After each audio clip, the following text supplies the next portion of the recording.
Світ мав би зламати зуби Росії ще до початку псевдореферендумів, адже ворога треба бити на випередження. І саме те, чого усім нам зараз бракує – продуманих кроків, які відріжуть агресору усі шляхи до ескалації. Про це каже президент.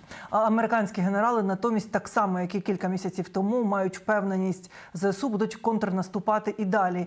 І якщо спочатку оборона окупантів посиплеться на Сході та на Півдні, то вже наступного року росіянам доведеться міркувати, де облаштовувати позиції на території самого Криму. Про нові визволені населені пункти Донеччини і про відповідь наших бійців на поновлення роботи Макдональдсу. Дивіться хроніку подій 217-го дня Великої війни з Росією у матеріалі Олексія Пасака.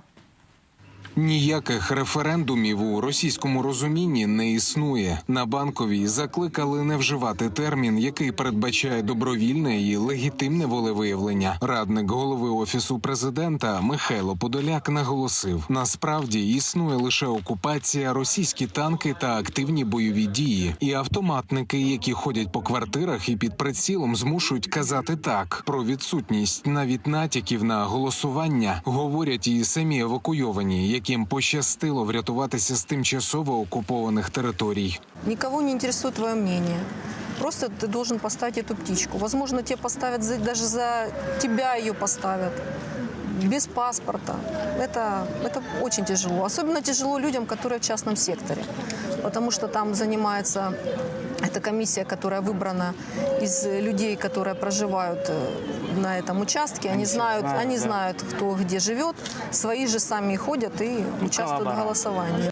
Це все так просто на бумагі вони красиво намалювали, але насправді люди не голосували. І явка така не була масова. І дуже проти цього референдуму. І ніхто не хоче приєднатися до Росії. Ніхто. Просто з натиском з цим люди бояться. Всього бояться. Я бачила, як сиділи ці члени комісії в машинах, самі заповняли бюлетні, це було на моїх глазах. І так само вони це робили на своїх там виборчих участках, тому що я знаю своїх родичів, своїх знайомих, ніхто не голосував, ніхто ми за ту Росію не збираємося голосувати.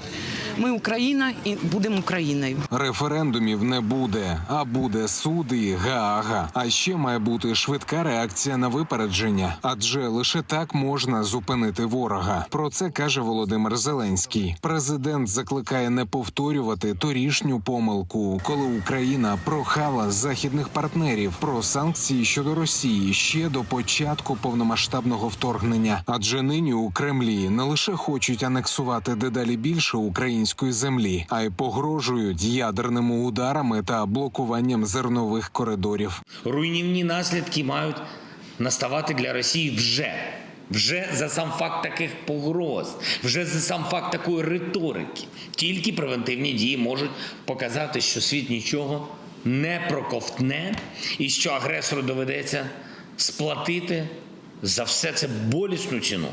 Робити це зараз, діяти превентивно, значить не допускати катастрофічну шкоду.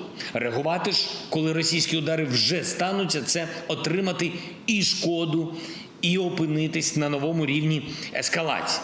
Кремль загострює ситуацію і терміново мобілізує своє населення саме тому, що розуміє власну безвихідь. Про це каже екс-командувач сил США у Європі генерал Бен Годжес і знову повторює свій попередній прогноз. ЗСУ мають потенціал контрнаступати і не лише вийдуть на кордони станом на початок Великої війни з Росією, а й увійдуть на територію українського Криму. Я сподіваюся, що ми побачимо подальший тиск із боку російських військ. Це не буде щодня зайняти росіянами місто, це просто неможливо. Але я все ж таки сподіваюся, що до кінця цього року українські сили відтіснять російські війська на позиції 23 лютого, а до середини наступного року українці будуть у Криму. Крим у плані, а за розкладом триває рух на Сході. Від окупантів визволено селище Новоселівка, що на Донеччині. Наші бійці показують захоплену росіян трофейну техніку і піднятий синьо-жовтий стяг.